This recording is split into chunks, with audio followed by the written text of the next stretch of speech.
Labdien! Sakiet, mēs te taisamies tā kā atvērt tādu sieviešu drēbi veikalu, un mums vajag priekš, kur ģērbjās cilvēki tur. Stikls pasūtīt kaut ko? Spoguli. Kāds izmērs jums ir?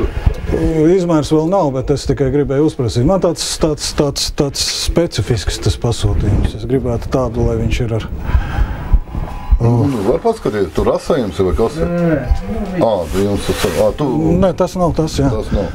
Mēs izmērīsim, tikai tas galvenais princips, vai ir iespējams dabūt tādu spoguli, jā? Jā. Kur no vienas puses spogulis, jā. Un no otras ir tā kā, var redzēt cauri. Diemžēl. Tas ir, es sapratu, par ko tu domā, ja tas spoguļi tipais. Jā.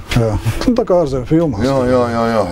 Un viņš ir baigi dārgais filmā, jo tev zini, iesaka to, bet... Kur tādu var dabūt, varbūt kaut? Es iedošu tu mēs tavu adresi, painteresēsies, jā. Baigi dārgais.